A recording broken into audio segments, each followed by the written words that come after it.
Dr. Jason Fung, a nephrologist from Canada. Welcome. Oh, thanks very much.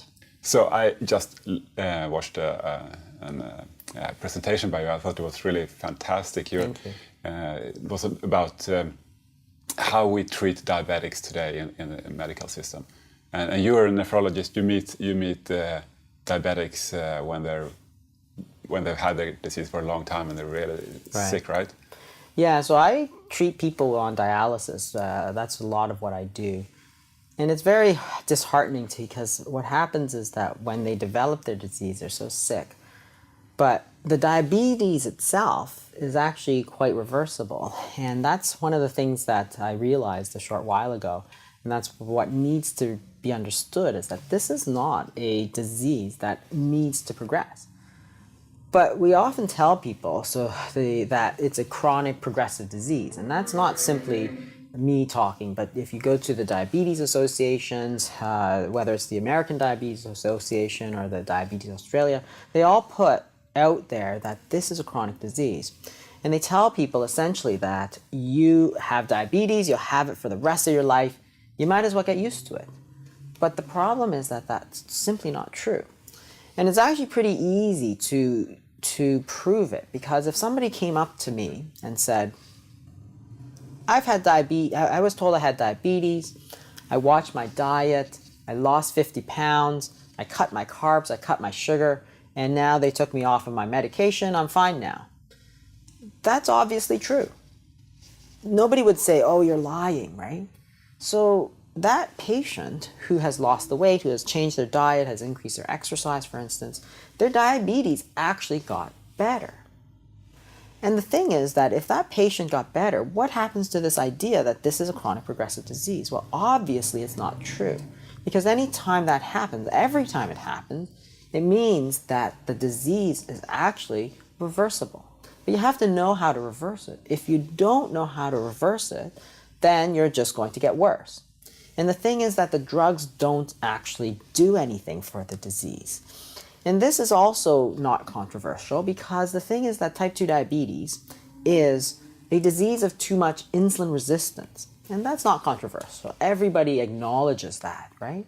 So if you have very high insulin resistance, it's going to cause high blood sugar, right? But that's the symptom of the disease. The disease is actually too much insulin resistance. So the treatments that we give are all targeted at blood sugar, right? That doesn't make any sense, because it's almost like, to give an analogy, if you have an infection, if you have a leg infection, well, you need to treat that infection. So what was causing it was bacteria. You give antibiotics. But that infection can give you a fever, but that fever is not the disease. If you start treating that fever as if it is the disease, then that leg wound is going to fester, because you're treating the symptoms of the disease and ignoring the disease. But that's what we've done with type 2 diabetes. We're treating the blood sugar, but it's not a disease of the blood sugar. It's a disease of too much insulin resistance. So what happens is that because we're not treating the disease tends to progress. So if you look at what happens over a period of 10 years, 15 years, what happens is that you start off with one medication, then you take 2 medications, then 3, then you take insulin, then more insulin, and more insulin. And after 10 years, you started with one medication, now you're on 100 units of insulin a day. Well, you're taking more medication to do the same job, to keep that blood sugar the same. That means your diabetes is worse. Even if your blood sugar is better, your diabetes is worse than it's ever been, because you've never actually done anything about treating the insulin resistance. So that patient who went and lost weight and exercised and cut out the carbs and cut out the sugars, they actually reversed their insulin resistance, and therefore their sugars came down, which is far different than making your blood sugars go down by force, by medication, and ignoring the actual disease. So that's the fundamental mistake that we've made over this last 20, 30, 40 years, right? We've treated the disease of type 2 diabetes, which is too much insulin, as if it was type 1 diabetes, which is too little insulin. So you got to understand that type 1 diabetes has too little insulin. So that makes sense. You should give them insulin. Type 2 diabetes is too much insulin. You need to reduce their insulin. But instead, we're giving more insulin to a disease state that has too much insulin. Well, of course, Which that's is not going to crazy. work. That's crazy.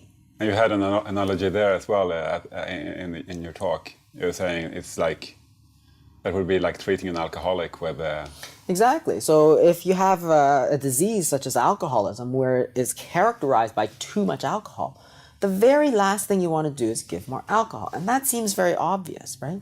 But if you look in the short term, as you take away the alcohol, they might get the shakes, they might get delirium tremens. If you give them alcohol, they will feel better in the short term, right? But that doesn't mean you're going to make the alcoholism better, right? That's the real problem, is the alcoholism. You can't treat the short-term thing at the expense of the long term. What we've done is treat the short term. We said, wow, your blood sugar is high, let me get it down.